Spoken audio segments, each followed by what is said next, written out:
So I'm going to move on now to the next section, and that's going to be what the frequencies were that Rife used, that Hoyland wrote down. And once again, I'm going to say that Hoyland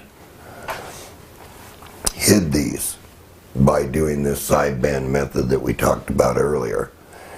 And then, of course, you saw in the earlier segment how the sidebands show up on the spectrum analyzer. Okay, so these were the known frequencies in hertz. So you can see the lowest frequency here is 191.803 hertz. And that's in the radio band. So that would be at the very, in fact, that's below the radio band. All right? And then we move up to the next one, which is anthrax. See, the bacteria is getting bigger. Mm-hmm. So this frequency is getting lower. Okay. So the lowest one is anthrax at 139,200. Okay. And then we go to B or E. coli rod at 416,510. Now this is, after you multiply this frequency out, this is what you get that you're going to subtract from the fundamental frequency. And then you're going to get this different frequency here, and then ever how many times you divide it, you're going to get this audio frequency. So I think I've covered that earlier. So as you can see, the highest known frequency that Hoyland knew about, along with Rife after he remeasured it, was the cancer frequency, which is 1607450. Mm-hmm. And again, it's showing you that if you do this, now one thing that I have to point out, that the carrier frequency here is at 3.1 megahertz. And so the max audio frequency that I'm going to run to is between 10,000 and 70,000. So when you put 70,000 into the sideband calculator, which is going to print out a paper, and it's going to tell me exactly what these frequencies are that I need to do my sweep in. So that's all part of in the little paper.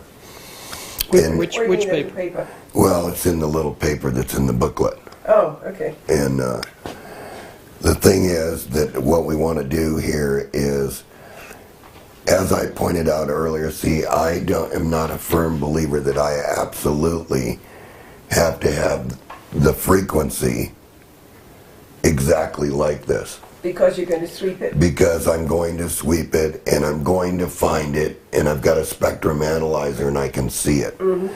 So I can see where this frequency is going to end up.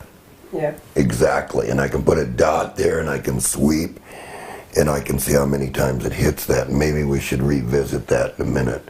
Okay. Over there so that they can see what I'm talking about. But see these audio frequencies over here in the chart? These are all the audio frequencies that I need to do. In other words, in my sweep. That's why I'm sweeping the sine wave generator or the square wave generator between this frequency and the highest frequency. So 31 is the lowest one and 69 is the highest? Yeah, is what it looks like right in here. Okay. And see, that's typhoid. And see these little blue indicators? Yeah. That's indicating it's a virus to me. Okay. So the two most important are the two most dangerous. The most dangerous is tuberculosis, because you not only have to kill the rod, you have to kill the virus. There's a rod and there's a virus. Rife called it a rod. Okay. Looks like a rod in the microscope. Yeah, in the microscope. So it's mandatory that you do both of these frequencies at the same time, or one right after the other. That's why the sweep. All right, because you can see there's not much difference here between them. The virus is here. Right. This is where we're going to end. This is what Rife determined, or Hoyland determined, was the frequency in the lab. And the other thing that I'm going to point out is Hoyland, when he made the sideband machine, it was tested in the laboratory. And then it was given to the doctors and it was tested so that they know that this method works. Okay.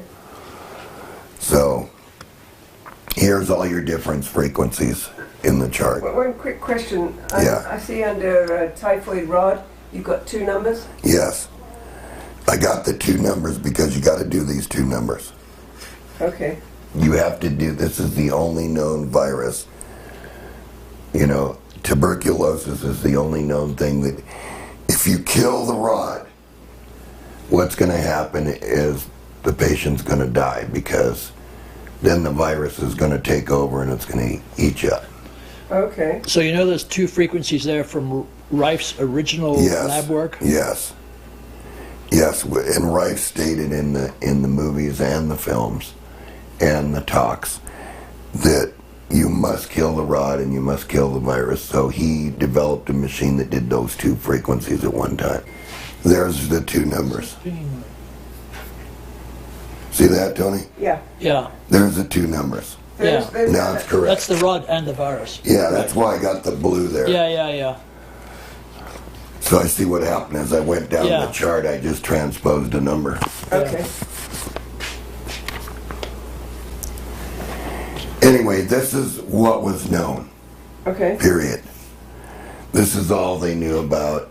There were probably 15 more. That, who knows where that went. Right. So anyway, I'm going to go back to this. I'm going to go through this one more time.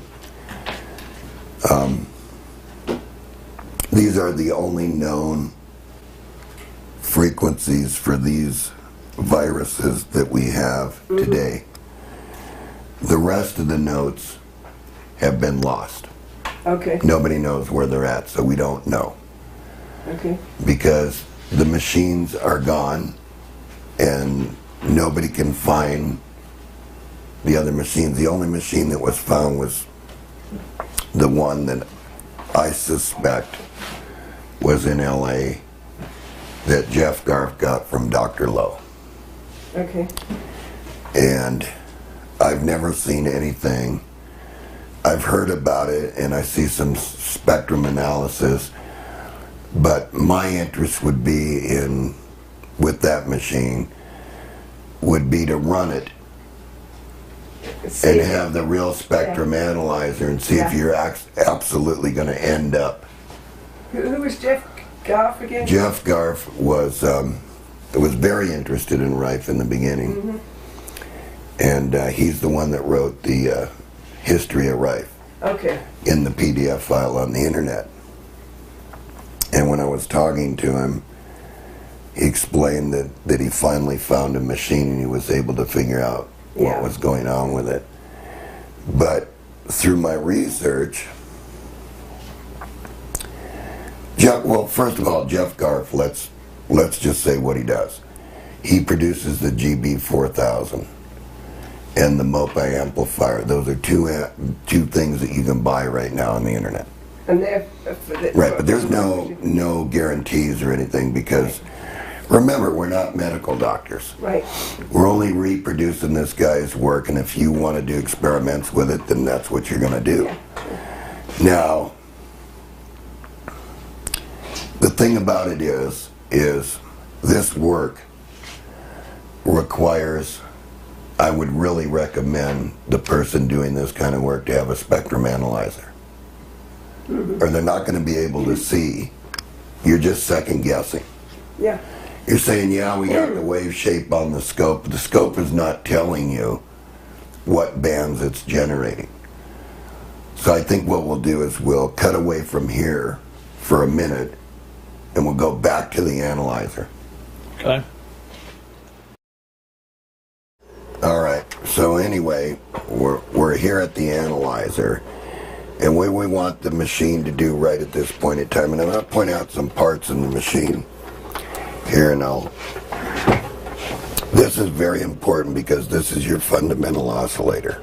This is your replication of your version. Well, this is programmed to do the... no, but this is a Rife machine. Yes, this is a Rife built by Bedini. Yes, along with this entails the pump wave in it. So if I turn this on, right away you can see this appear. That's your fundamental frequency. Now, if you look at this we know that this is the cancer frequency because we've determined that by over there on the other chart.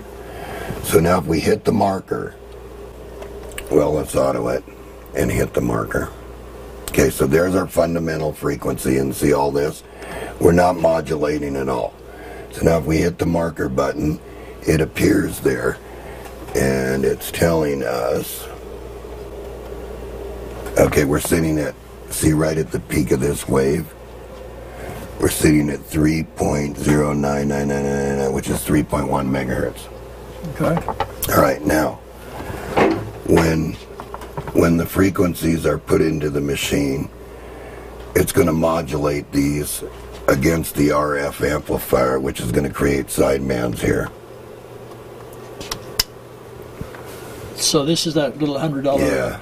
What do you call that thing? Generator. And see, you can see that the sidebands appeared for a second. Watch, they'll pop in there when the oscillator comes down a little bit. See them? Yep. Okay, now, so what we're going to do with this is we're going to, actually we want to zoom out because we want to see what all of them that it's generating. Okay. So see all the sidebands that it's generating? Mm-hmm. So what we can do is we can take this marker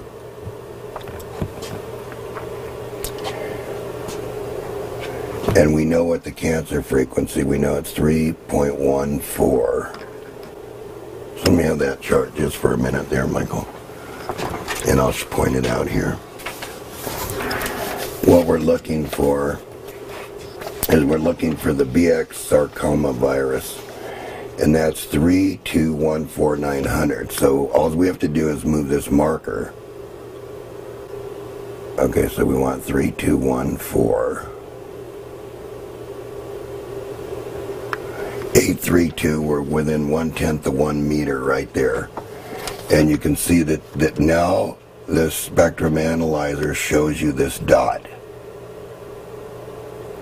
And see, it's hitting those peaks as it goes towards the fundamental. And each time it hits that peak, you're actually hitting the cancer virus. So we'll bring this down.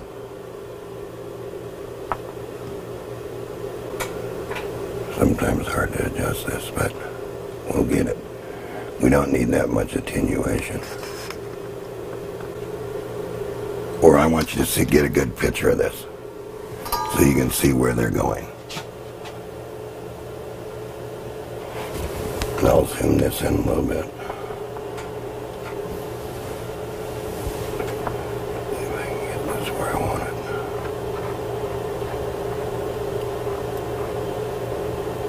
it. See all the bands that are showing up in there, Tony? Mm-hmm. So let's get it down here. My electrodes are goofing me up here, so let me get this right here. I want to hold them together so you can see.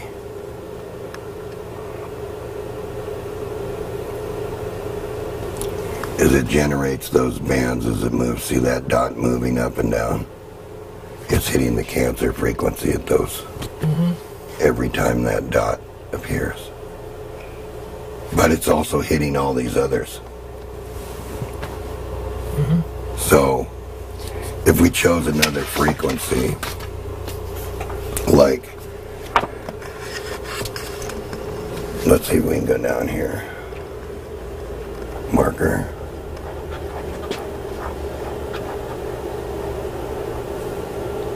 Two 915.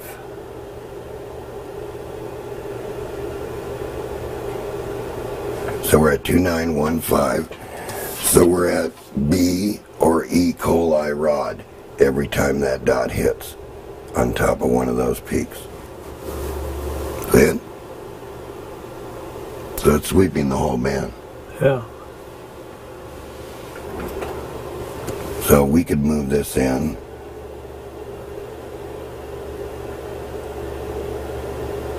So we get a little better picture of this as these sweep out. There you go. And this really machine wants to be in resonance, so it wants you to be on the machine. See it? So it's already hit it there, it's hit it there. It's hit B and E. coli there. So now if we just take another one to show you that it's hitting well, 30594. So we just take the marker and go to 30.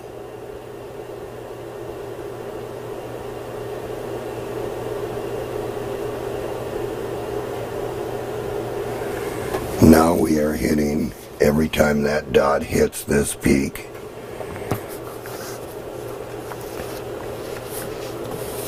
we are hitting BY sarcoma, which would be skin cancer. If you could put it right on there. You follow me? Mm-hmm. So let's pick another one and see where we are. Okay, 2. So just to, you said you've kind of shorted out the electrodes here, or the well, pads? I want the electrodes. See, they want to be hooked to something that Right. You're seeing the pump wave and you're seeing noise enter. They want to be hooked to you. See, so you get a perfect wave. Watch Okay. as it comes out. To complete the circuit. Yeah, see it? Yeah. Now you're seeing the real sideband waves. And it doesn't make any difference. What I found out with this is that if I put these together like that, it shows you a pretty good picture, see? Yeah. And that's why I have detuned the circuit. I've detuned the circuit in this machine for the simple fact is once it's on you, it tunes. Right. And I can make this as small or as wide as I want. Right now I'm in the noise, but let's see if I can get this amp. There you go. That's a pretty good picture of how they go out. See? Uh-huh. You're starting at a real low frequency and you're ending up at a real high frequency. So what I want to do is I'll put this under here for a second so it stays there. And I'll pick another one. I'll pick pneumonia or spinal meningitis. That would be at 2988.034. So I'll hit the marker. 298.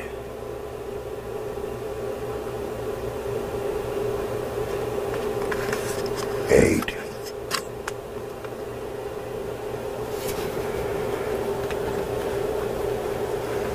.107, but see, since I'm sweeping, see, I'm hitting it all the time there. I hit it twice here. Once there, and once when it moves there. I actually hit it a couple of times, see it? They're down lower here. So now what we should do is probably span it in there so you can see it hit it right at the top of the peak when it gets right at the right frequency. See? When it's at the top of the peak of the Yeah, sound see? wave, when it hits it? See it hit it? Yeah. Now watch as it grows. It grows into a vertical. See it hit it there, it hit it there. It's going to hit it there. There you go. And then it's going to go down here and collapse. And then it's going to come back and sweep again and hit it. Right. And hit it. And that would be your pneumonia, according to Hoyland. Now, let's go down and see if we can get syphilis, which is at 3.154. So we'll go to the marker 4 there. We're within 1/10. Now you can see that it's coming along and it's hitting it right there. See it? Then it's going to grow again, so it's hitting it every time it hits. See how it sweeps by? Mm-hmm. So it's sweeping the range, and that's what Rife said, or the doctor said, that they had to sweep the machine back and forth, and then they got great results. So we're just doing it to show you that the sweep is hitting these frequencies. I think we can close this down. Now, this, of course, you can see the sweep here and the gating effect. And this little wiggle that you're seeing here, see the gating effect in there? That little wiggle you're seeing is this pump wave. Okay, so if we took the scope,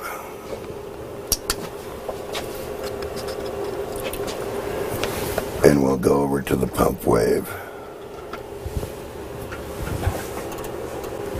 That's your pump wave. Now let's go over here.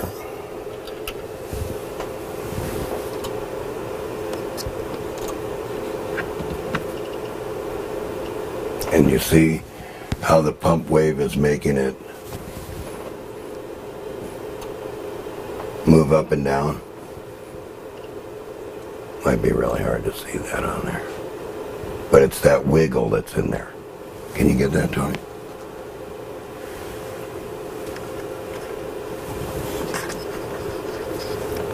So let's come out of the oscillator and look at it. Okay, there's the pump.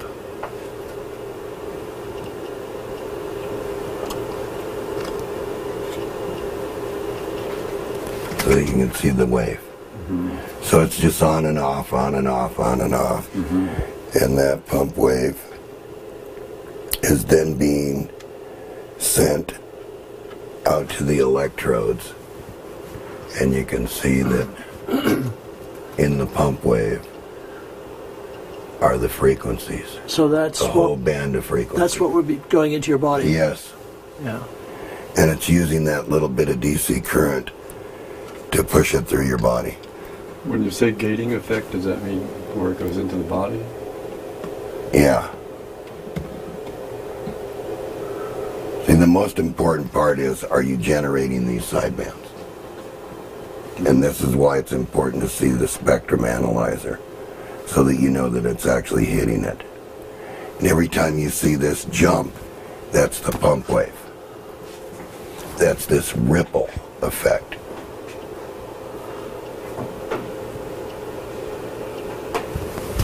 It's there. You see it moving up and down? Mm-hmm. Okay, and it's very important. See, I just changed the resonance of it, and I changed the resonance down here because I'm holding the electrodes.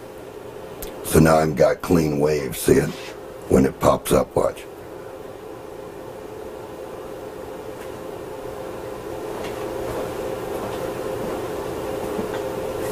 If I let go of it and I separate the electrodes, then I'm just going to get what I get. It's going to bounce around. Because there's a pump wave involved and it's pumping it. That's a DC current. And then if I take the electrodes and I put them together like this, you can see my waves are cleaner. Shows you more. Yeah, more regular. Yeah. And each time that dot is going to the peak of this, right? Right. Then I'm hitting that exact frequency. It's on the peak. Yeah, now, I think the lowest one is 139, so that would be 3062. There, 465. So now every time that hits on the peak, like right there, mm-hmm. Remember this is the lowest one. Mm-hmm. So it's going to hit it one time. Actually 2 times, 3 times. Mm. Yeah, it's moving a lot slower. Yeah. And that would be anthrax. Wow. So I'm hitting the whole spectrum of what I have here. Yeah. And I can change that by changing the generator. Right. In other words, if I change it from 70,000 hertz to something else, right. Then my sideband calculator is going to change. Right, it changes. And what I'd like to do, if possible, Tony, is it possible to do the computer screen so I can show you the sideband calculator? Sure. Okay. Okay, what are we doing now, John? I'm going to run the sideband calculator. Now, what I want to tell everybody is you can only get this calculator off the right group. You have to join the group to get it. So here I'm going to run the calculator and show you. Here's the carrier frequency, which I had over on the other chart. So I'm going to put 31 right there. That gives me 3.1 megahertz. And see, my max audio frequency is going to be 70,000. So I'm just going to make that 7. And then I'm going to tell it to calculate, and these numbers are going to change.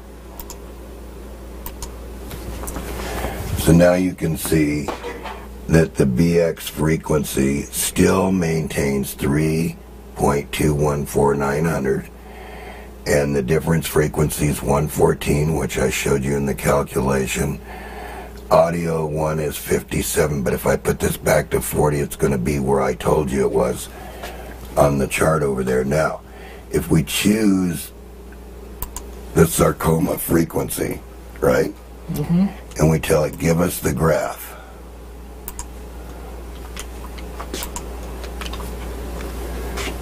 You can see this is what the wave looks like, gated, which you saw there. And then it's going to be 1, 2 here, over. Right. Wow. So if I divide it by 3, it's going to be here. If I divide it by 4, it's going to be there. So who put all this stuff in the Rife group then? There was a computer programmer that made this program after they figured out how the machine actually worked. It's nice. And so it actually works out pretty good, because if I get out of here and I put this back to 40, say I only want to run my generator to 40,000, and I recalculate for this same cancer frequency, and I go to the graph, I'm exactly where I want to be when I divide by 3. Nice. 1, 2, 3. So if I change the generator, as long as I get this number, Yeah. as long as I get this number, which is 3214.900, you see here, it's saying it's divided by 3 here. Uh-huh. So my spectrum analyzer is showing me those numbers, and what's being, once again, here's the fundamental frequency. We'll mark it. We'll auto this first, and then we'll bring it in. So we know that's it, right?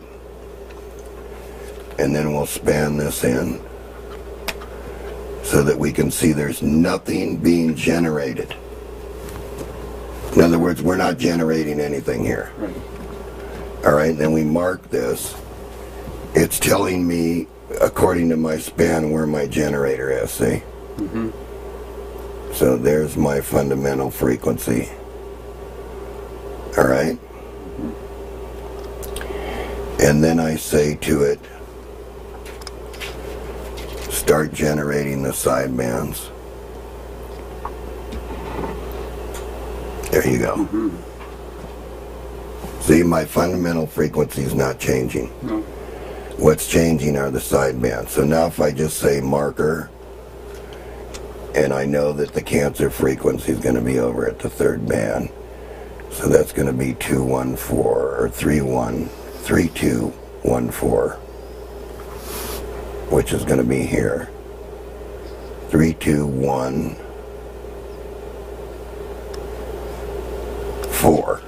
Right. I'm within still 1/10 of 1 meter. You can see the dot, how many times it hits the actual frequency. See it? Right. So then we can just span this in, Tony, so we can get a tighter view of how many times this is going to happen. See? Mm-hmm. So I know it's right. Hitting it regular. Yep. And that's all I have to do. Mm-hmm. And then, of course, this is going to change. If I take these off and I put 1 here,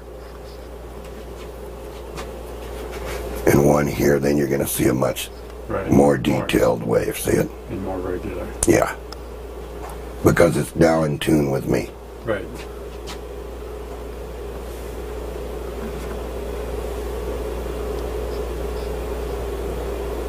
Yeah, it's performing nicely.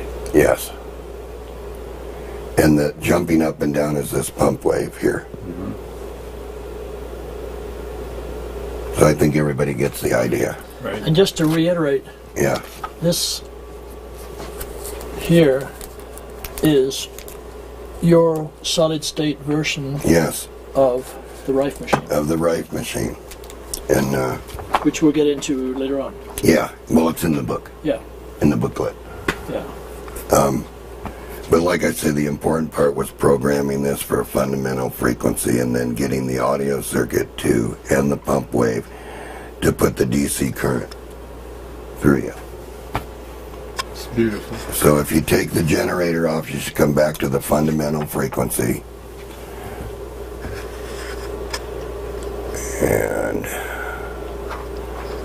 And the pump wave is a square wave. See? Now by changing this, right? By changing the span, I'm either going to come down 1.66 or I'm going to go up. See? So the thing is to auto it, and let's find out where the marker says it is.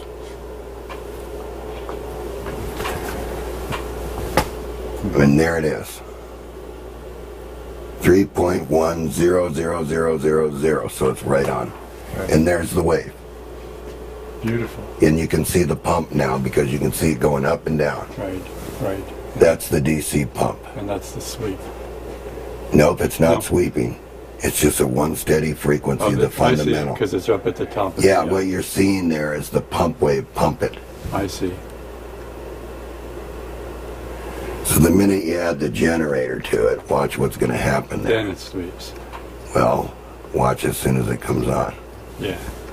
You see, and then you can see what it's doing here. Right.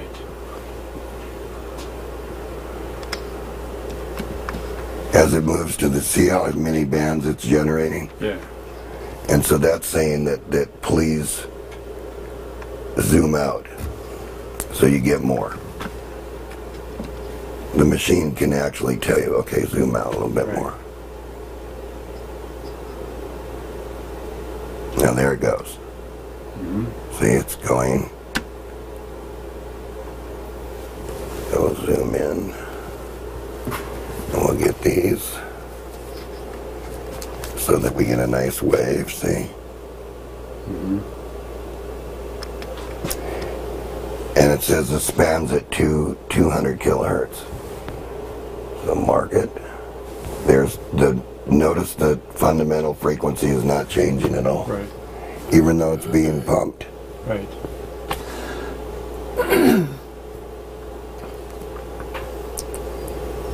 So I think everybody's got a pretty good idea of how this is working. Right. So we'll go back and I'll explain it one more time over here. And then we'll move on to the circuits. Okay, so now we're going to move on to more technical in the Rife machine, the building blocks for the Rife machine. So the first building block is the fundamental oscillator. Now this is a programmable oscillator that you have to buy and you have to program it. So you need a programmer to program it. And it's programmed and it's a CCP-C4, which you can get at DigiKey. And I think you give them a little bit and they'll program that frequency for you. Who? DigiKey? DigiKey Electronics. They're on the internet. And it's very important to remember with this type of CMOS oscillator, I think it does CMOS and TTL, and that you regulate it to 5 volts, so you need a regulator in the circuit, and you can see that right here. And you need the filter capacitor here of 1,000 mics on the input from the 12 volt source.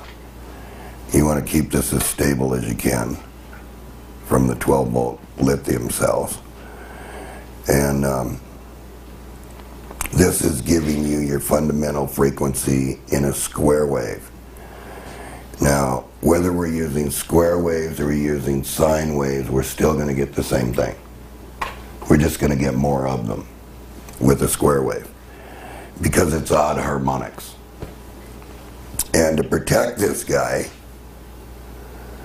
this oscillator, we built a buffer circuit for it, which takes the RF and buffers it so that there's a safety factor, so that it comes out of the emitter at low impedance. So it's going to drive the RF circuit from this point here. And these are just common variety transistors. This can be a 2N2222, a 2N4401, or anything that's got, you know, a high HFE, which is high frequency gain bandwidth.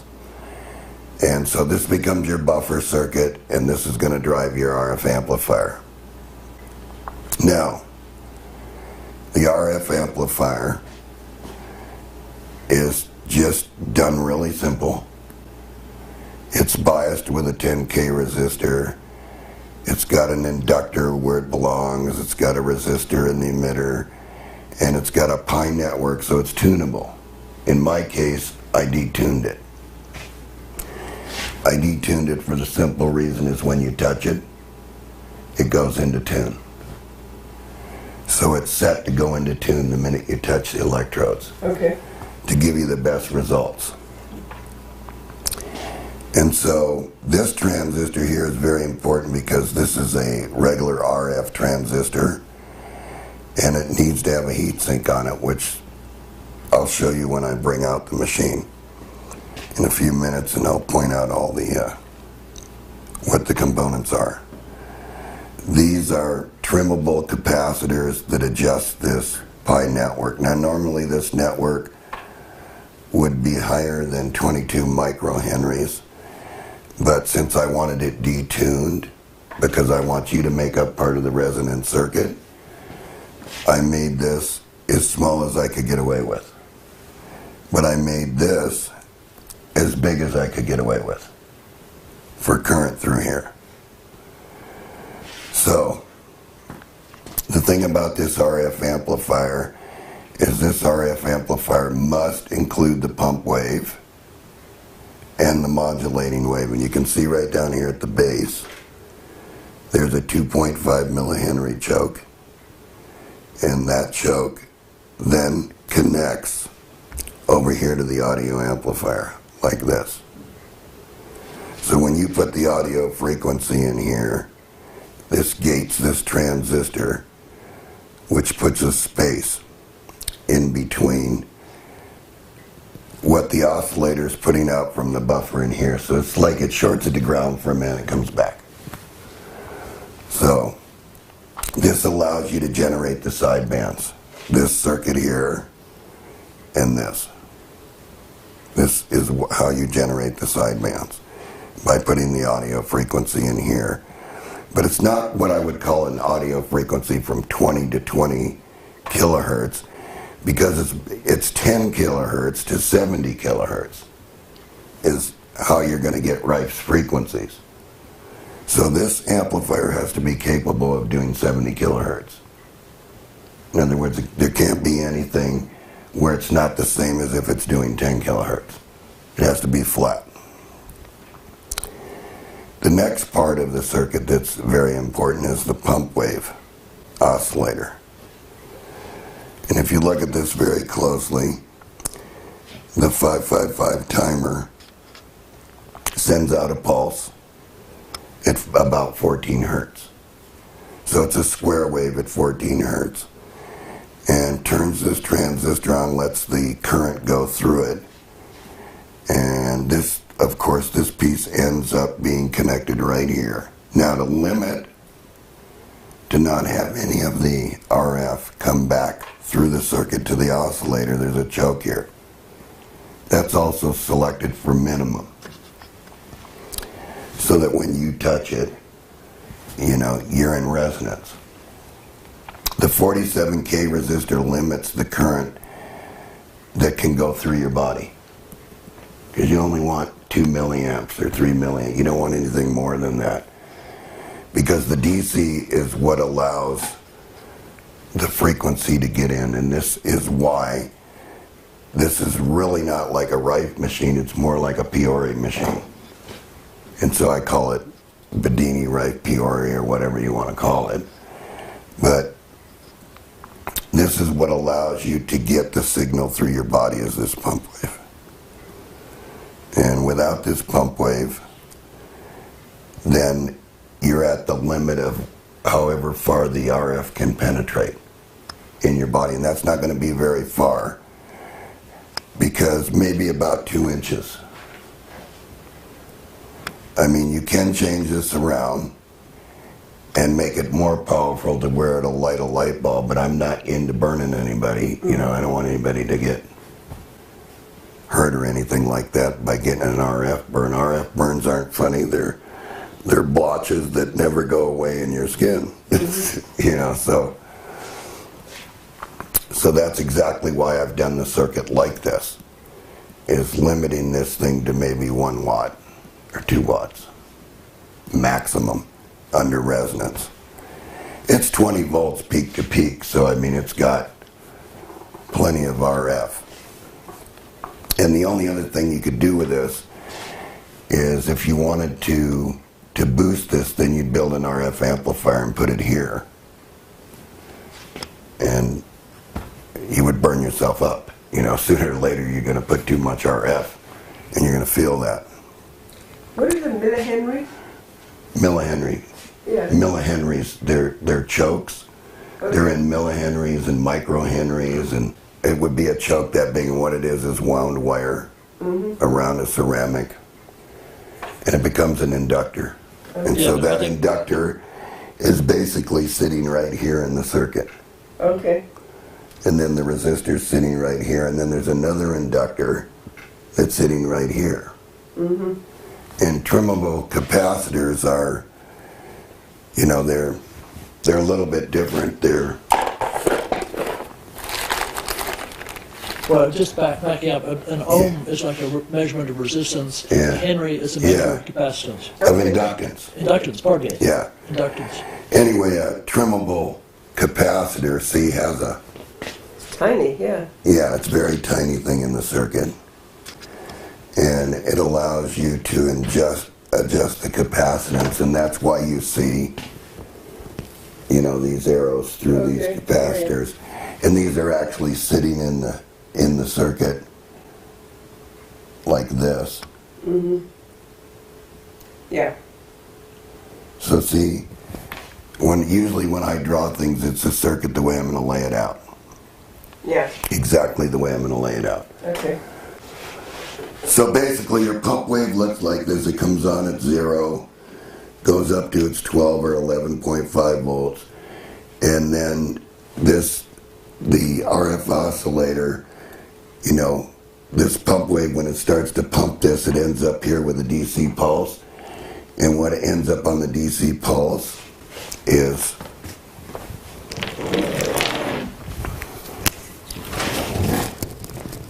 this, which are the sidebands. Okay. And so now it's on the DC. And that's how you get it in there. That's how you get it into the body. John, could you just read off the values on Yeah. the pump wave circuit? One of them is a little bit small. Okay. The 12 volt line. Okay, this capacitor right here is 0.47. 0.47, is it? Yeah. Okay. And then there's 100 ohms, 10K, and 4.7 microfarads. Right. Yeah, got it. And that sets you at about 14 hertz.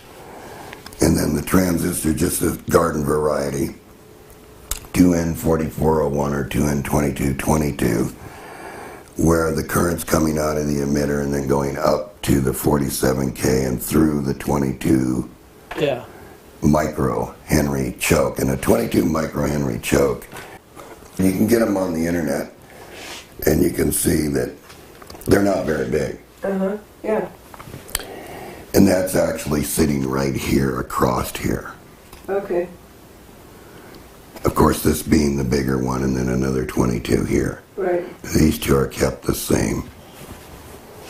Now this 2.5 millihenries blocks the RF because the RF amplifier is getting RF from the buffer circuit, see? So it blocks the RF going in back into the audio circuit. So you only push forward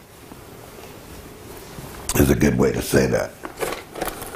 And that 22 is sort of a big part. Right. And that would go right there. Yeah, okay. So that's pretty big Yeah. for the circuit, and that's what's blocking the RF, allowing the audio to get gated. And so what's happening is the audio is gating this RF transistor off and on to produce the sidebands. It's actually distorting the wave, Okay. which if you were to watch it, it wouldn't look perfect. It would be distorted. Yeah. So that's the basic functioning of the whole circuit. I mean, if you put this together and you have a spectrum analyzer and you have a sweep generator and you program it, you're going to get exactly what we just showed you. Yeah. First of all, I'm going to explain to everybody that I'm not a medical doctor, and that you build this machine, or you, from my research work, which I'm presenting on this film, and that I make no guarantee at all for anything that you do or you do to anybody else if you build this. So you make no claims on this? I make no claims whatsoever, but I want to also explain to everybody that this is not your normal Rife machine. This is a mixture. This is a machine from my research work which indicates that it works far better with a pump wave involved in it, and that's a small DC current that's pumped that allows the frequencies to actually get into your body, where Rife's machine, you had to be within so many inches of your body with the tube. And for the RF then to penetrate you, you have to have power in wattage. So Rife's machine was 50 watts max until he hired the new engineer and they started to bring it up.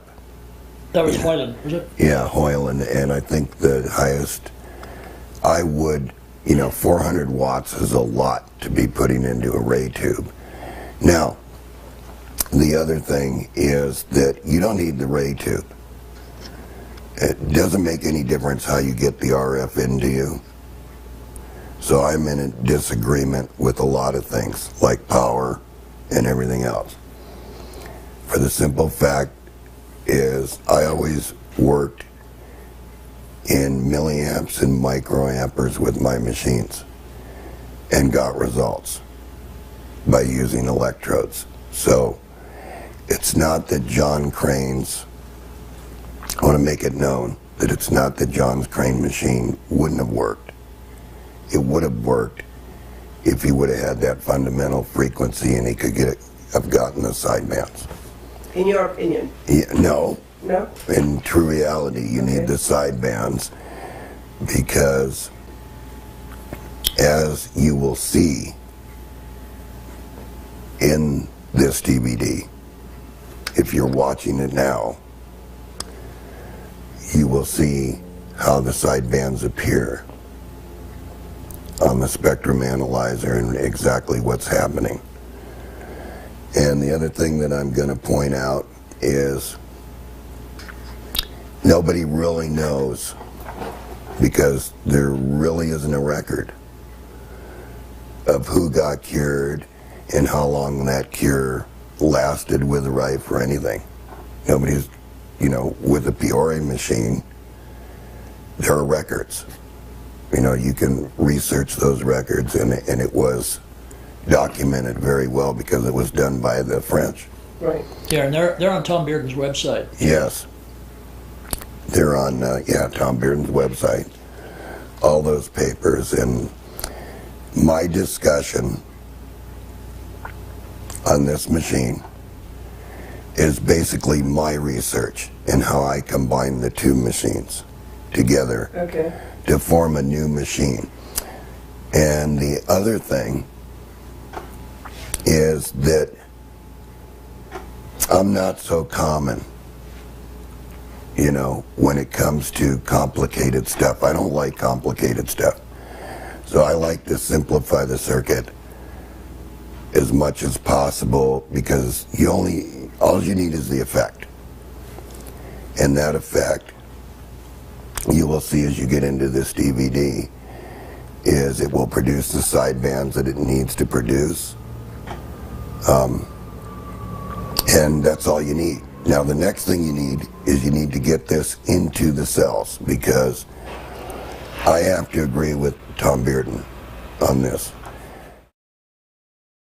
Let me give you an explanation of me when it comes to electronic circuits. I'm not one that likes complicated circuits. I feel that you can reduce everything to simplicity. In other words, as long as you achieve the results, as long as the scope's showing you the results, as long as the analyzer's showing you the results, and mysteriously, if the results work, then why do you need something that's so complicated? There are machines out there that are so difficult to build that nobody could build them. And if we really think about it today, we can do things with oscillators that we can program ourselves. We can do things with the transistors that we got. And so I'm not one that's going to make a very complicated circuit. And I want everybody to understand that. I'm going to reduce it to its simplest form so that it becomes to where anybody can make it. In other words, I would prefer that you had skills, and I would prefer that you had the equipment to check it. Otherwise, you're just stabbing in the dark. Or buy it from somebody that's going to make it that has tested it. So the final thing here is the batteries for this unit, and I'm going to say this, that I would prefer that where the battery is concerned, that you use a lithium iron phosphate. A lithium iron phosphate battery, you can buy at Home Depot or any garden center that sells solar lights. Now these happen to be 1 amp hour each. I would prefer that you use 4 of these batteries. They're 3.2 volts each. You use 4 of them, you're going to get up to the 12 volts that you need to operate this machine, and it's going to run for a long time. Because, as I said, I am not one that uses massive currents. I'm looking for the results on the analyzers. So, with that said, I'm going to get into the charger for it, which is an LM317. Now, these are adjustable voltage regulators. And I've fixed this one where I want these batteries to be. So, if you look here very closely, there's a diode right here. This is very important. If you do not put this in, thinking you can just run the regulator to charge the batteries, and you disconnect the transformer that's charging them, when you come back tomorrow, the batteries are going to be dead. And then you're going to be replacing these. You don't want to run these to 0. When you run this type battery to 0, you run the risk, in other words, you run it right down to 0, you run the risk of this cell will not operate after that. Now, the reason that you don't really run it to 0 in a solar light when they put them in there is because the LED is at 2.8 volts. So the minute there isn't enough voltage to run the LED, you're not drawing anything from the battery. Okay. So that's the little trick there. So you absolutely need this diode in the circuit if you're going to make this charging circuit. And you absolutely need 18 volts DC so that this regulator can operate. And the max charge that you want to put on this battery is 14.80. So I've chosen some resistors here that will get you exactly in the ballpark. A 220 ohm here and a 3.1K here. Now this is sort of an oddball resistor, because you just don't go to Radio Shack and buy a 3.1K resistor unless they have them in percentages. So you're going to need to order that resistor. And you're going to need to find a heat sink for this, because when you put the 18 volts, it's going to heat up. It's thermal protected and it's current protected. So if a short happens here in the battery, this will protect itself. But it's mandatory for the diode, or you're just not going to be able to charge this machine. And that's what I want to say on the charger. Okay, so what I want to bring up here, Pat, is Prioré. Okay. As I said, he is the most documented. It's on the Tom Bearden website. Anybody can read this information. I mean, when the military gets involved, you know, in healing devices, then you know that something's working. Yeah. Yeah, well, the U.S. Office of Naval Intelligence went over there and wrote a report on it, which is on the Tom Bearden website. Right, exactly. In 1978, I believe it was, wasn't it? Thereabouts. Yeah. And the French Academy of Sciences were behind it. Yeah. The mayor of Bordeaux laid the cornerstone for the facility, and then he got to be premier of France, Jacques Chalbin-Demas, and he opened up the Prioré facility. The premier of France opened up the facility. So this was not inconsequential, and France's the permanent secretary of the Academy of Sciences sponsored it, and France's leading immunologist did the tests on the rats and rabbits and whatever. Exactly. Now, see, technically, this really is not a Rife machine. Uh-huh. It's using Hoyland's sideband frequencies, but think about this just for a second. Prioré was mixing all these different microwaves together in this gas tube, which did the exact same thing that Hoyland was doing with the sidebands.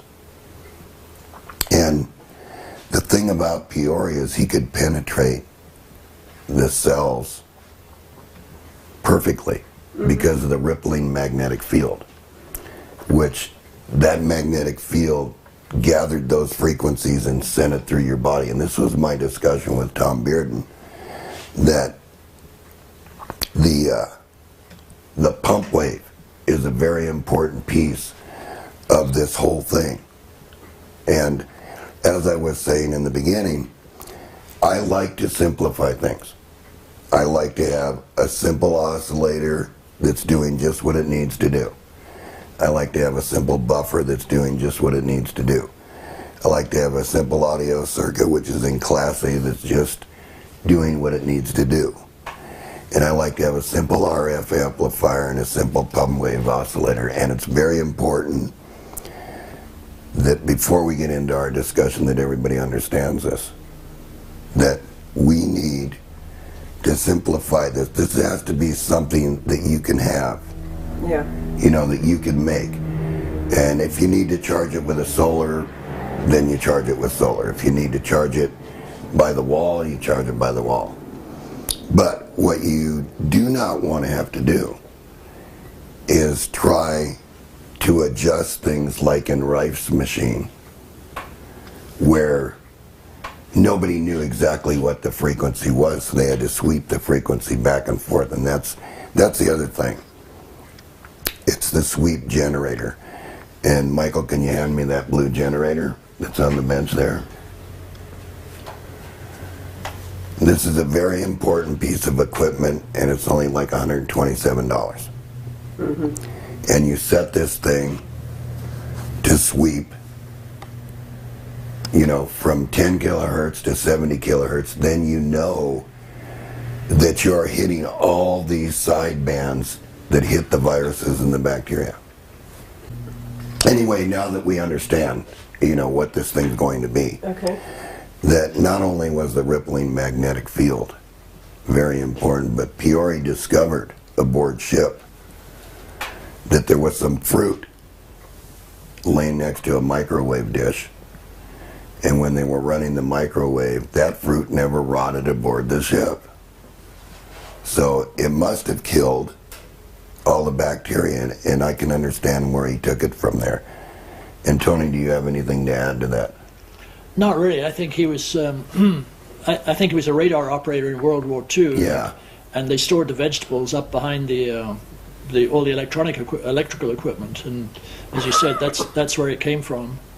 And he was also a member of the French Resistance, as was the future Mayor of Bordeaux, who got to be Premier of France. So they were kind of buddies. Yeah. And because of that, he got a lot of backing from the government when Jacques Chalbon-Demas was voted into either, first of all, Mayor of Bordeaux and then Premier of France. And it's worth noting that Prioré wrote a PhD on this. It's on Tom Bearden's website. And he also had 2 U.S. patents on it. So this is not a big secret. Oh, no. We got slaughtered when we got on the Prioré thing. We really got slaughtered. And that's how that all got broken up. They ran Bob right out of the country to save it. He fled to keep his life and tore everything we were doing up. And obviously they didn't want that Prioré thing gone at all. They called these doctors that were going to fund it. We had $16 million of funding already pledged by some very wealthy doctors that knew this was real because he had cured cancer and put it in hard French literature. So, and you know, replicated by other scientists working with him. So, strange people called all these doctors up and said, you know, if you put 1 penny in this, you and every member of your family will be killed, you know, and includes the children. If you think we're kidding, tell us which child you want to kill first. So in the space of 2 weeks, we didn't have any backing. We already had reached an agreement with Prioré. So we didn't get to do it. Prioré later had a stroke. Spent the last 2 years of his life, you know, basically out of it, helpless, and then died. See, most people can't do this unless they have some kind of research funds. In other words, it's very important, even if you're a garage mechanic and you think you're going to do some kind of invention, what's the first thing you always run out of? Money. Mm-hmm. So you just have to stop your project.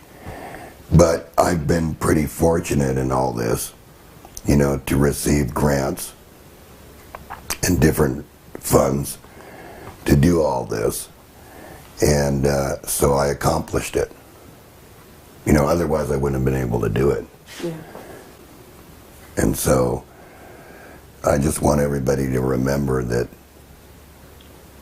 if they build this, that it just takes a little bit of money to do the research. Yeah, and Prioré was fortunate because the World Health Organization provided money for him, as did the French military. Right, where Rife, He didn't have anything like that? well, he had bridges. Yeah, okay. He had Timken roller bearing in the beginning.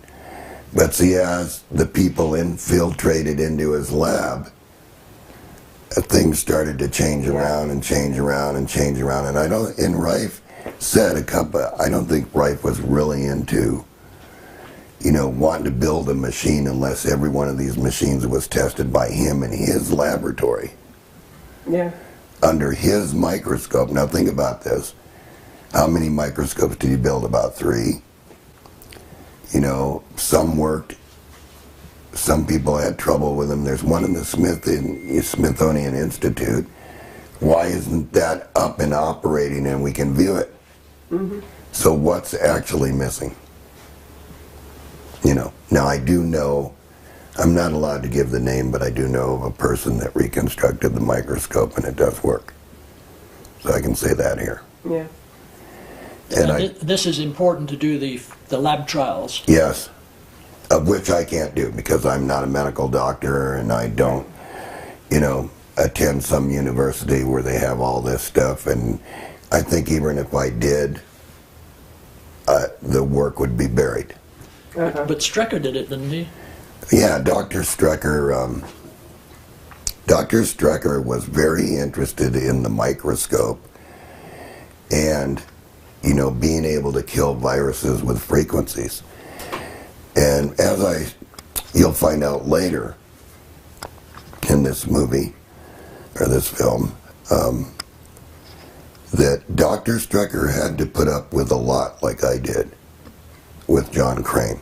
Because John Crane really did not have all the answers, and it was more or less Rife said things to him, but if John Crane would have had the answers, then he would have Rife would have never allowed him to just sell a frequency generator that you bought off the shelf. That wouldn't have been. What do you mean if he had the answers? If Rife would have known Yeah. exactly what the secret to the machine was Uh-huh. and understood it, Yeah. then John Crane would have never been able to. Okay. Rife would have just walked away from the deal. Yeah. Okay. Because to sell frequency generators off the shelf is nutty, Okay. in a way. So I think that's what I have to say, Tony. Okay. And they can view the DVD. We've decided to move over because we're going to be looking at what the original wave looked like that Rife used, and then we're going to be looking at the sideband, on the spectrum analyzer, Right. so we can see all this. So anyway, if you look at this wave, it sort of looks like a square wave. You notice that? Yes. But it's not a square wave. This was actually made up from sine waves. All right, so let's go up here and look at what it was. This is actually the sine wave that's coming from his oscillator, and this is what it's producing with the gating. Okay. That's automatic when you modulate this. Whose oscillator is this? Is this And this is Rife. This is Hoyland. Basically, this is the Schoon machine, the Auburn Schoon machine, that is a copy of the Rife machine. This is not the original, but it's doing the same thing, and it had the correct frequencies. All right, now, one thing that I want to explain that Richard Hoyland used 3 different frequencies. He used 3.8 megahertz, and then he used 3.3, and I think he used 3.1 something on a later version. And of course, Crane changed all that to 4.8 or 4.6. Why did you do that? Well, he did it for the simple fact is that he didn't want to interfere in the 3 megahertz band. Okay. So anyway, here's the original oscillator and the way that it looked. So you can see here Yeah. that it's not an absolute clean wave, Right. right? Today we can do far better than that, and the bands are much cleaner and everything, but this is a working machine. This machine actually worked. And see, when they did the sideband, these are your sidebands, Oh yeah. okay? But with the piece of equipment that I have over there, the DS8, 815, we're going to see it much clearer. Okay. Okay, so I'm hoping that I've answered that, but let's go to the sideband calculator now. This can only be gotten on online at the Rife group, Okay. and you're going to have to search through a lot of stuff to get it, but it's actually it's downloadable once you join the group. Anyway, you can see down here it says input your carrier frequency. And see, it's got everything that's known to date that we have a number on in our system. So I'm going to change this carrier frequency to where my fundamental is, which is 31. And to where the end of my sweep generator is going to go out, which is 70,000. Because I want to cover a lot. Okay. I want to make sure that I can cover everything. Okay. And then I'm going to tell it to calculate, and these numbers change. Oh, yeah, I you saw just that, saw yeah. that change. Yeah. So now if I go look at cancer, right here, the BX virus, it's saying that Hoyland and Rife's original frequency was 1,607, 450. All right? And it says that the frequency that I'm going to be looking for on the analyzer is going to be 3214900, Yes. plus or minus, 1 meter, Right. which is cycles. So Okay. maybe a couple hundred cycles, right? So now if we click on this and we go to the graft for the audio signal that we're going to input, which is, by the way, you couldn't hear this. It's at 57,450. See? That's way above the hearing range. Okay. But the machine can hear it. So now we open this up. We can see where we're generating our wave. This is what the oscillator's actually doing, although we're going to use a square wave, which is Right. going to come out like this anyway. And it says at what I've chosen, I'm going to be at the second band. Okay. And when I hit this second band is when I hit that cancer virus. Okay. Now watch. If I go back, X that out, and I choose something different like anthrax. See, it's still this carrier frequency remains the same, and still the sweep generator remains going from 10,000 to 70,000. Okay. And then I just hit that, hit the graft. You can see Oh, it goes on the that other it's side. on the other side. See, Yeah. it doesn't make any difference. When we talk about generating these harmonics, right? You don't want to have your machine putting the correct frequency way out here because, see, there's no power. Okay. The power goes up on sort of a linear scale, not quite. But So you want on the You second, wanna get third, it- or maybe the fourth at the outside. yes, you want to get it as close to the fundamental as you can Okay. because that's the most power. Yeah. All right, so let's look at a couple of more and then we'll turn around and spin at the analyzer and work with it. Okay, so let's go down to tetanus. And I always make it calculate over. So, okay, so now see, tetanus is up here too. You see, and it says why everybody chose 3100 is it gives you the most power in this band. Okay. Okay. Yeah, you see what I'm saying? Fundamental is rock solid. It's not going to move. Yeah. So you don't care about that. So let's go look at something out like typhoid, the rod.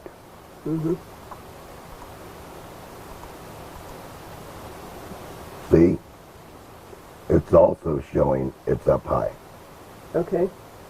and it says rod.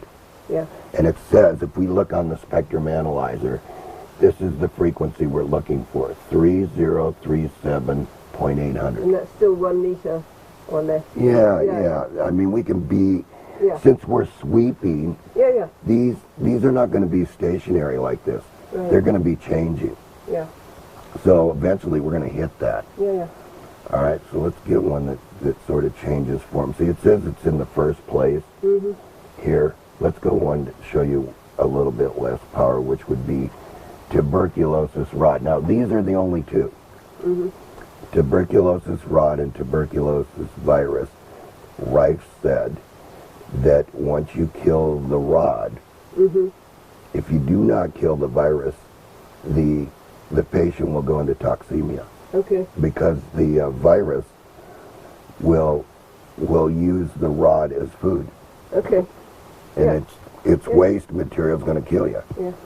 All right, so let's look at it. Where it is now. See, it's Oh, yeah. see, it's down in the power band. So, by the way, by changing this fundamental frequency, Pat, you can actually move this up or move it down. Okay. But we're not looking for one specific thing. Because we're sweeping. We want to sweep so Yeah. we can get this whole range Right. of viruses and bacteria. And see, some of this is bacteria like the B. coli rod. Why does it say 5 on that? Where? Sideband number 5? Yeah, sideband number 5. It's going to be in the 5th position. Pretty sure that's what it means. Oh, Yep. yeah. Okay. See? Yeah. 1, 2, 3, 4, 5. Yeah. And so Okay. remember what I said on our chart, Yeah. that if I divide it by this, I can just count 3 over or 2 over or 1 over. So when you're sweeping, Then it's different. it doesn't lose power when it goes down like that. No, as you sweep, you're going to run a frequency that's closer up, Okay. you know, Yeah, yeah. bigger to the fundamental. And let's look at that first, all right? Let's look at that now. And we can come back to this if we need more Okay. explanation on this fundamental frequency. Okay.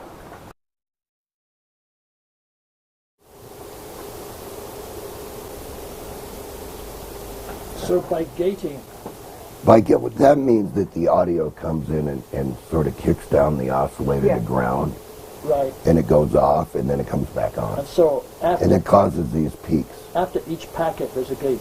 Yeah, see it here? See it? Right, right.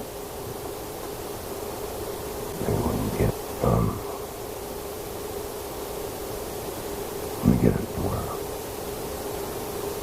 I want to see it. So you're not sweeping here. Yes, we are sweeping. You are See sweeping. it? So everything is running through that.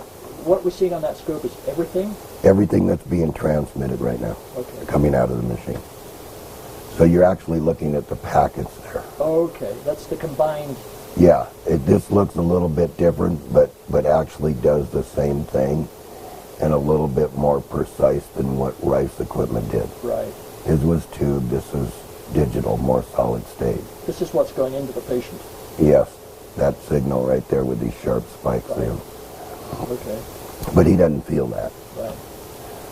Anyway, yeah, this, we're going to use the B&K Precision 4140B 12 megahertz generator in the sweep function in the linear mode. So that's providing. It's a laboratory. It has stopped. It's just showing you that it's going to sweep here, see? And it's showing you that it's in the linear sweep, see it? Okay, See that line? yeah, yeah. It's saying we're sweeping from here to here in a linear range. And then it comes back and sweeps it in. Right, because if we stop this Right, for a moment, right, we just say stop. You see we're at a locked frequency there. And this may be better to see where it comes back down. See, it's ringing. Well, it's at a frequency where this is actually your packet right. that I was showing you. To see these squares, they look like squares, Yeah. but out here, they're sine waves. Yeah, yeah. See? All right? And what that sine wave is actually doing that we're inputting from this linear generator, right, the sweep generator, is modulating the RF circuitry to distort the wave and cause sidebands. So, if we go back to linear, And that's a blank part. yeah, let's see if we can get this. There you go. I want to get it so you can see it good. That's good. You can see that. Yeah, when it goes down to the lower frequencies, see the gates? Yeah. It's kind of hard for the scope to trigger on it. it doesn't know. You know, we can force it, but it's not gonna do it. And see, once we have our trigger line down here, we're not gonna be able to see it Yeah. until we get it to where it can catch a peak. You can see it in that. Yeah. So there's our packets, see? Yep. And the gates in between. So technically, it's identical to what Rife was doing. How many times a minute were you sweeping it? I'm going from 10,000. Well, where was it here? Sorry. Just stop that. Okay, we've stopped at 60,000. So our stop is 60,000, our start is 15,000 here. And our rate is 11.8 seconds. Okay. So every 11.8 seconds is one sweep. Yeah, So it's that- going to go through the whole thing. So that's about 60 times. Yeah. Six times a minute. Yeah. Yeah. So now we go back to sweep. Right. Go, and you can see that, well, we didn't stop the sweep, so it's still sweeping. But if we stop the sweep and we bring this out, you can see that it's all in here in packets. See, there's one complete Yeah. set of cycles that it's modulating on this thing. Right. And these sharp spikes are what actually get in there and kill the virus. Now we go back to linear sweep. I have a question. Mm-hmm. If it sweeps every 11.8 seconds, so that's about 5 times a minute, Yeah, and your blood flows through your body, takes a minute for your blood flow. Right. If you did a 3-minute treatment, then you'd have 3 times 11, yeah. or 11. Yeah, it's going to Yeah, hit it over and 3 times over. 5, Right. yeah. Yeah, it's going to hit it over and over, Pat. Okay. Now, let's go down here to this spectrum analyzer because I froze the screen here so that you could see what it's generating. And if I mark it, it's going to tell me right where this marker is. Can you see that there, Yep. Tony? Okay. And if I say that I want to look at the cancer frequency, we both know that we want to be at 3214. So see, I'm already past it. See, 32.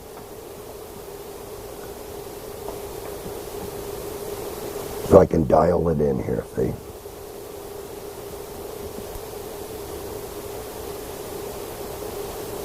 Okay, now see, I'm at 3214666 because the span. In other words, if I change the span, this number will get lower or higher. You understand what I'm saying? If I make the span go out, so I'm within 1/10 of 1 meter because I'm going to hit it when I sweep. So now let's look at what it's doing on the spectrum analyzer by unfreezing it. And see, I'm leaving the trace up there so you can see where we dialed in.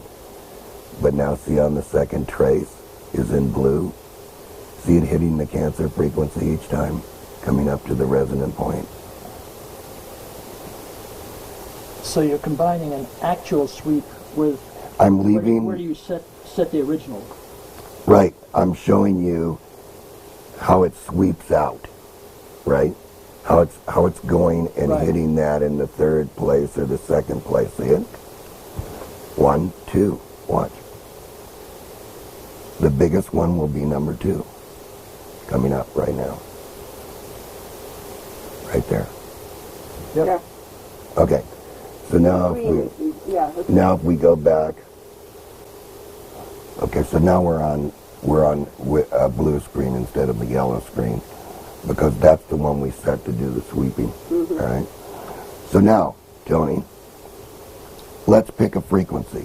Let's freeze this when it's up here. So we'll wait a second here.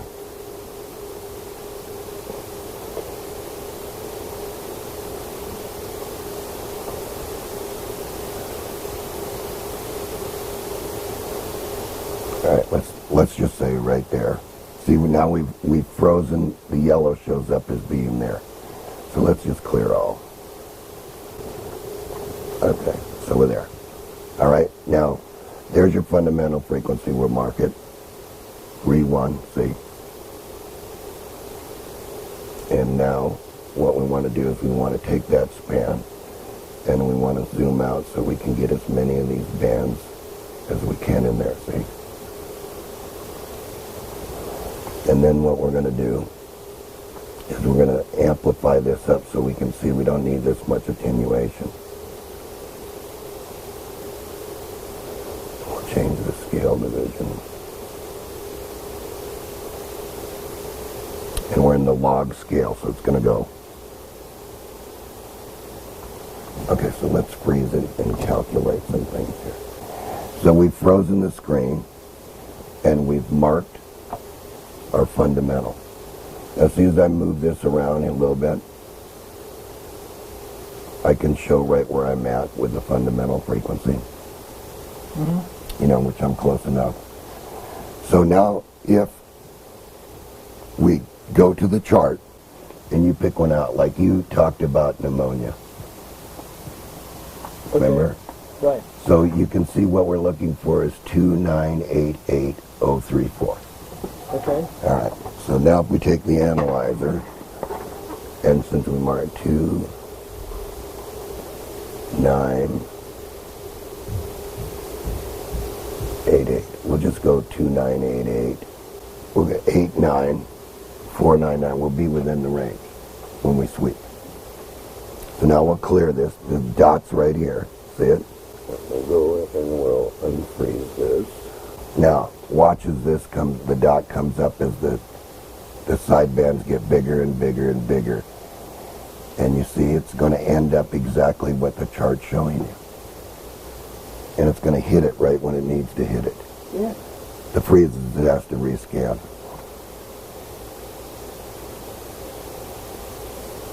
Let's see if we can get this in a little bit better here. And that we would have to do by spanning it. There we go. Is that a little bit better on the camera? Mm-hmm. And you can see how many times it's actually hitting that pneumonia frequency. It's done it 3 times already. See, it's hitting it first in the low, and then it's building, and building. And so you can choose any one you want When there. it drops here, that's the gate, is it? No, the gating's done up here. Okay. But the spectrum analyzer, since you're sweeping, right, it's changing its frequency, modulating this. So you see it's getting narrower or bigger. Okay, I guess I was just confused because it goes to the top and it goes to the top, but then it comes Well, right down each to the time it goes to the top, you've hit the frequency. Yeah, but it doesn't always come right down to the bottom, it seems. Well, it does. It does? Oh, okay. Well, yeah, if you can't see it, see, look, Yeah, it's yeah. going all the way to the bottom. Okay. So pick another frequency, and I'll freeze this out, and we'll see if it hits it. Gonorrhea. Why not? Okay, let me stop it. It's 3.029. Okay, 3.029. Okay, 3.029. Right. Right. Read the errors after that. Yeah, that's fine, because see where it is on there, Tony? It's going to sweep it and hit it. So now we go back and unfreeze that.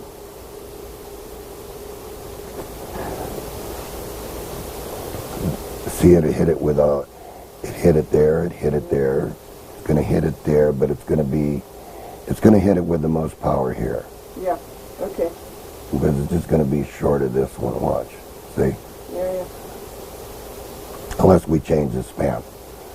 But that's probably, it's going to hit it right where the chart says. So let's look at where the chart says it's going to hit it. Okay, so second band. Right, and that's what it was. That's what it's the second band that's going to hit it the highest here, Tony. If we watch. It's not going to hit it on the first band. It's going to start over. We're going to wait until it builds, see? But meanwhile, it's hitting it all that time. So it's going to hit this in the second band, which is right here. Watch. See, it's at the second band that it's got the most power. It won't hit it here. Yeah. Now, we might be able to tighten this in.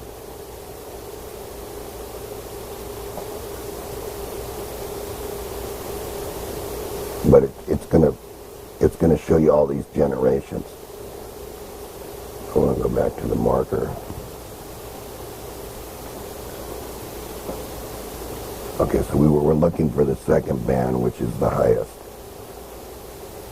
which is right there, because it's not going to hit it there.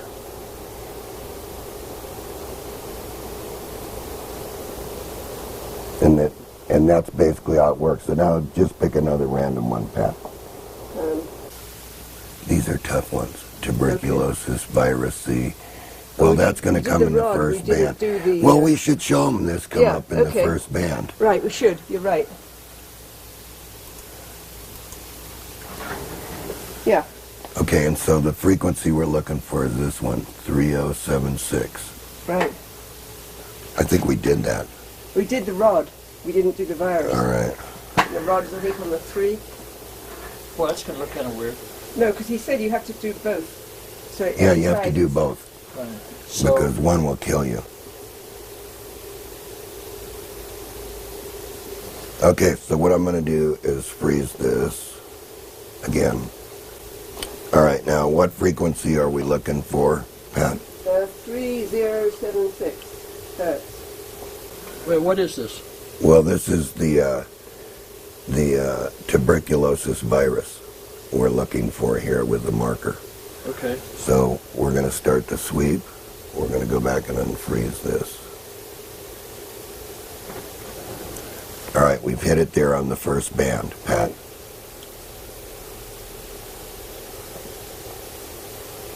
And so we hit it right away. See? We hit it there.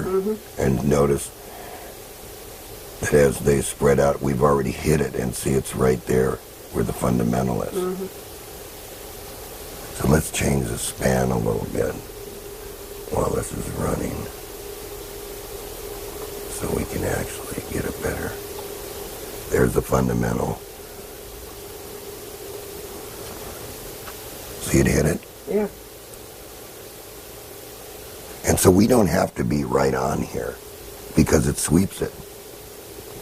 It's going to hit it no matter what. Yeah, yeah. And it's going to hit it 6 times every minute. Yeah. Or is it 12? Well, No, every about- 11 seconds. Yeah, Every every 11, so it's 11. about 5 times every minute. Yeah. Yeah, see? So it's already hit it 2 times. Okay.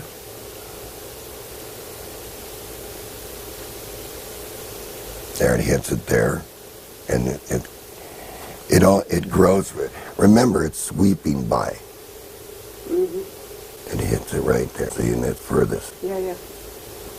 And then you see them go out from there because of the sweep.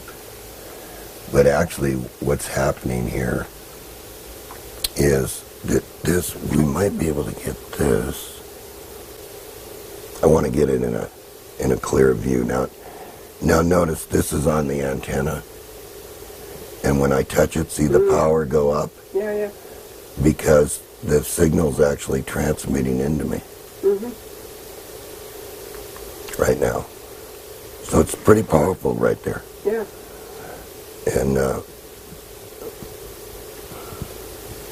And then the other thing that I want to say is this is mandatory. This is a mandatory item to have, so that you know that when you make this unit from the little booklet and the video, that you can actually see all this. So you're saying that you should really have the... You should have the equipment to do it. System analyzer, yeah. Yeah, now this, you asked Yeah. what this was. This is the pump wave. Okay. And this is at 7.4 hertz. Okay. And that's generating a magnetic field right now in the antenna in the box. So the whole unit's actually in the box, or you can run electrodes on. It doesn't make any difference. Well, that box is a little different than from the other one. Yes, we'll cover that later on. But What, in another DVD? yeah, absolutely, Okay. because since we've, you keep thinking of things to do to this, Yeah. and it's never ending because it just doesn't, it's not that it has to be done this way. Mm-hmm. Here's what's going on. Now you really must think about what I'm going to say to you here. That nature, if we just disconnect, turn this off, and we bring this up. You see these frequencies? Mm-hmm. This is in the air. Yeah. See, it's hitting the Cancer and it's hitting the type. But what's happening is it's being masked by everything that we're using today, the computer, the digital switching supplies, these lights. If we really look at this, if we say we plug in that frequency that Cancer is, which is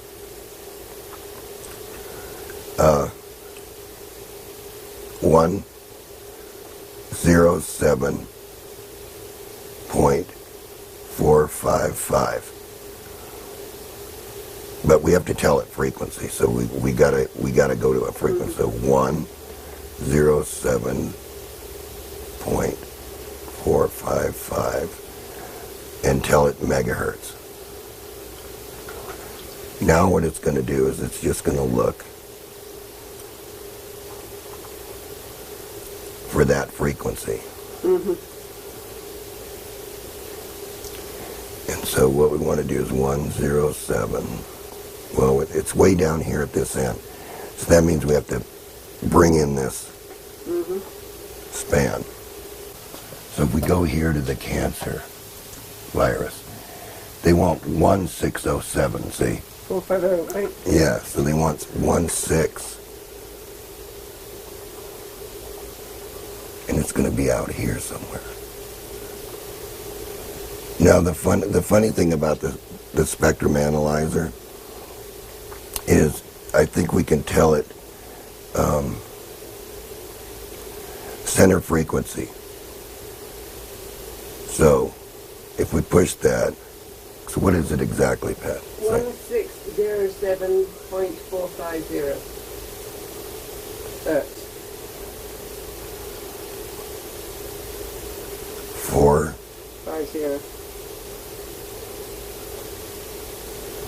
kilohertz or megahertz, yeah.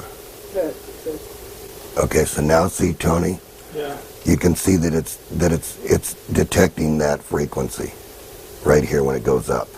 Yeah. Because I think if we mark that, actually it's not telling us here. So let's just go back and set this again. Okay, there's our fundamental. Okay. Yeah. Okay. Let's see what we're doing here. But I think, you see this fundamental right here? Mm-hmm. Pat, there's something here that the antenna is picking up. So if we mark that, what it is 518.2. That's in the natural background. Well, that's not the natural background. Yeah. That's in the natural background right there. Right. 518.2 megahertz. Something's transmitting. Right. See? So if we take this, right, and let's say, That's the camera sound. well, it could be. No, it is. That's that frequency, 518.2. Okay, Sorry. fine. Well, that's there. See? Yeah. It's actually picking it up. Yeah. Okay, now, if, say that a radio station, right? Say we wanted a radio station, just to give you an idea of what you could do with I it. mean, I can cut the sound and do it off the other mic, but Yeah. But you're picking this up. Yeah.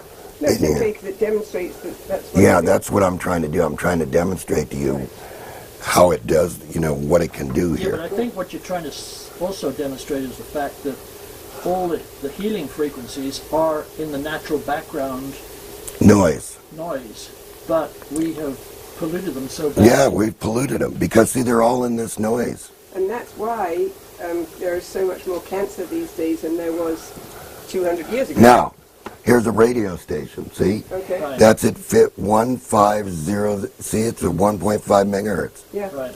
That's an AM station here. So, let's see if we can get, these are all radio stations, Pat. Okay. So, this is what I'm trying to show you, that we've actually polluted ourselves out from anything which naturally would have healed us before. Right. So let's see if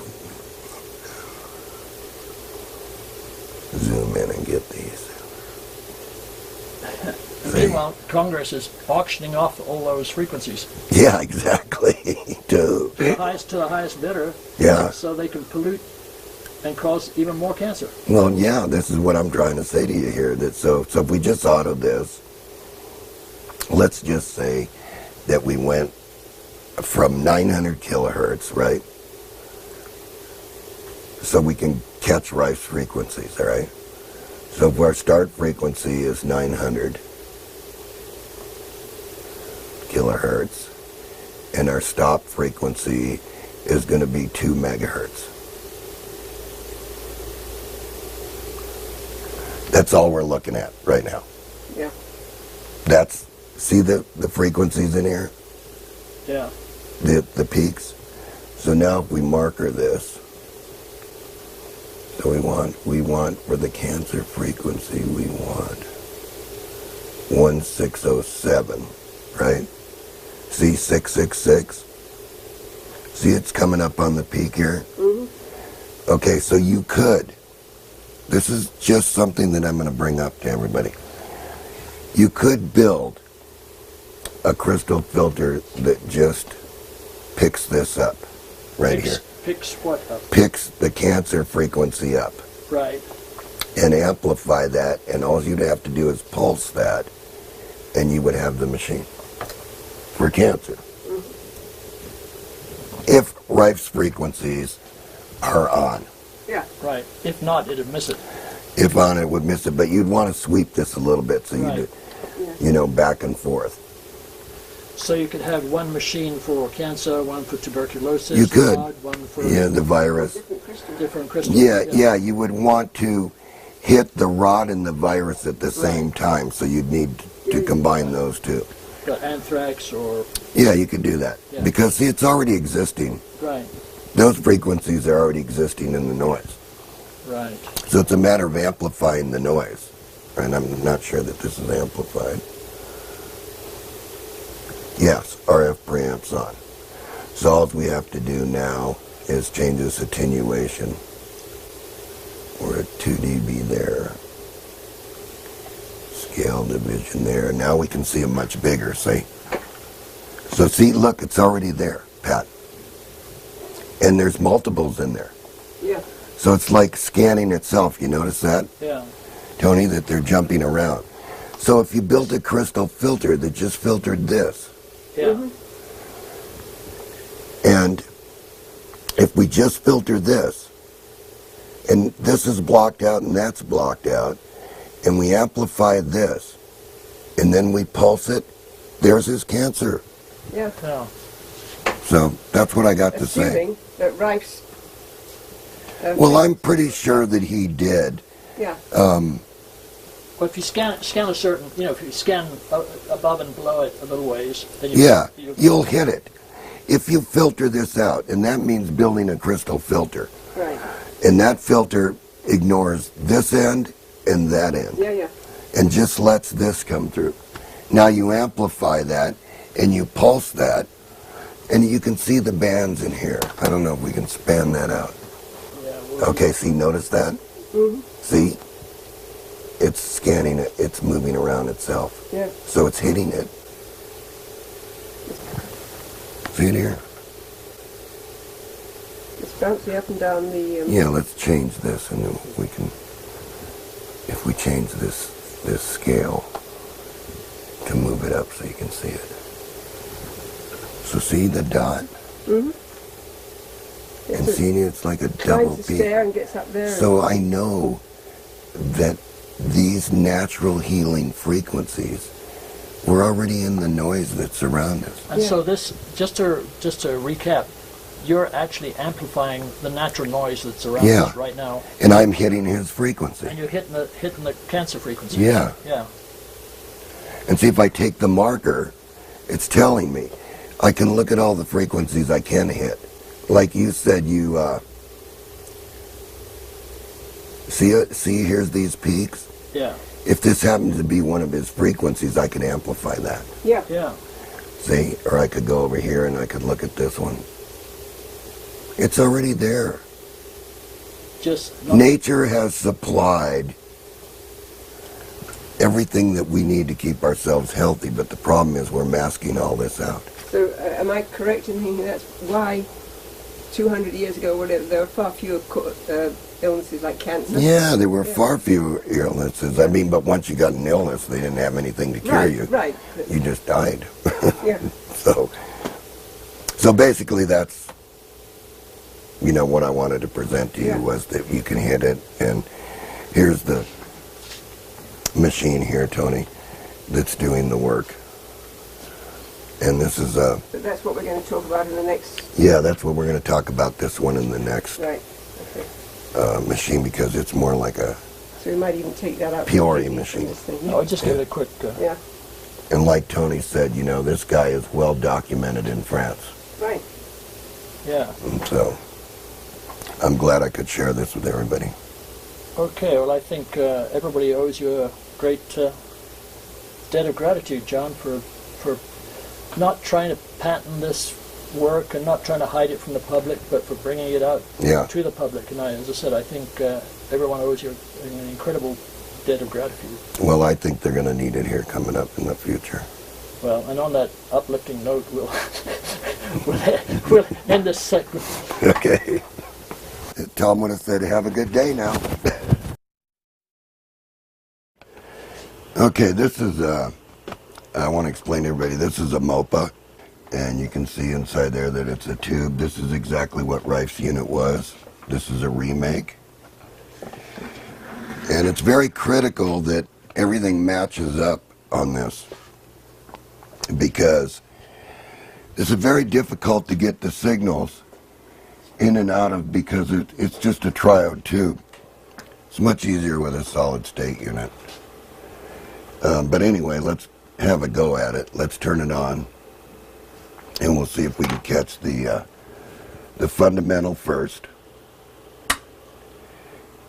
And there's the fundamental frequency, and it's actually scanning. So let's see here. Let's get this up. Let's find out where it is, so we can set the generator. Okay, this one's oscillating. Now watch as I turn this. I'm going to change the direction. What are you turning? I'm turning the tuning so I can get the fundamental above 3, see? Okay. So now I'm going to mark that. And I'm at 279.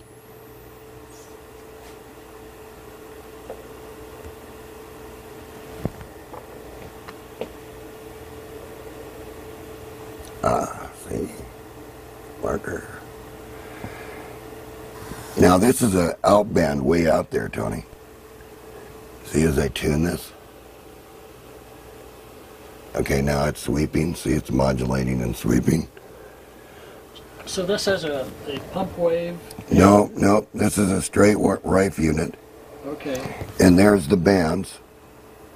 Right. And see, now it's modulating. Okay. And these are the frequencies that it's scanning and hitting. So it looks a little bit different here on this unit. And I'm going to scan this out. I'm going to attempt to scan it out. See how it looks? Yep. And you can see that it's scanning here, and then it'll reappear when it comes back, because it's hitting those bands. See? It's hitting all these bands, and then bang. And there's the tube over there. It's lit up. So this is the actual tube you're using? Yes, that's, yeah, and I'm right now I'm running from 50 to, and you can feel that, you know. You can see that it's a little bit different. And it's actually scanning all the frequencies right up here. And there are those packets again, see? See 'em? And I'm doing that the best I can do with this because this is just definitely antique. When did you build this? Well, I built this back in 2000 when we were all working on, Jeff Garf and the rest of us were all working on it, and you can see that it's doing its thing.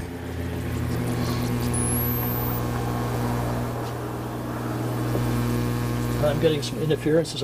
Oh yeah, you don't want to do that. I get too close. Don't get too close because the RF's going to burn your chip in your camera. Yeah. So let's take it away so you can see that it's really there. What is this now? Well, I just turned it off so you can see that that when it scans and gets the bands, Okay. you know, you gotta get this thing up. See, it's barely lit right now because I've got it turned way down because I don't want to burn things up. But here, you can see it here. We'll out of this and I'll hold on to it. There you go. See it? Pretty good, huh? Well, you can see it scanning the frequencies there. Okay. See?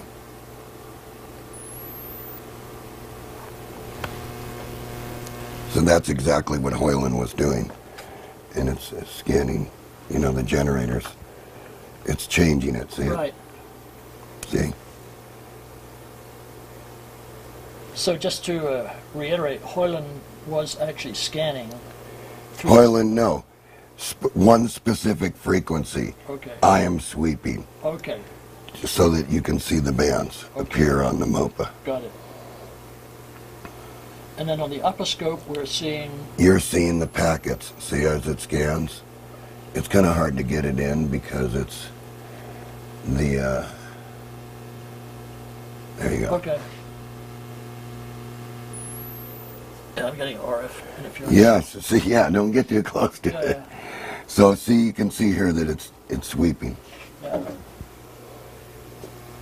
And I've got the power turned down, and this tube is quite hot. So what the doctors would do would hold the tube like this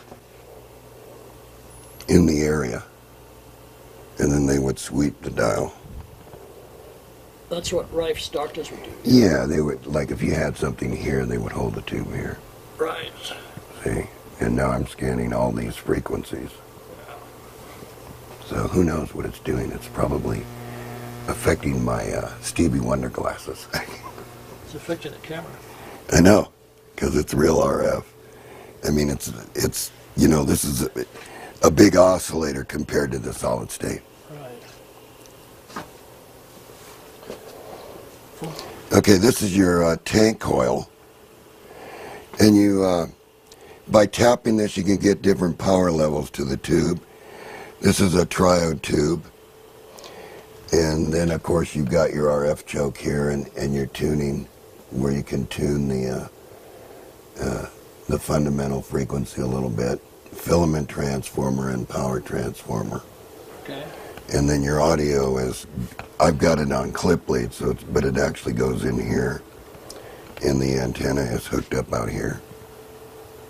So when you turn it on, it lights up, and then if we take the, I'm going to hold it so I can get the best signal there. And it takes a while for it to warm up. That's the problem with them. As they drift around for a while until they probably have to add the signal. There we go. Once the analyzer's caught it, then you can see it sweep.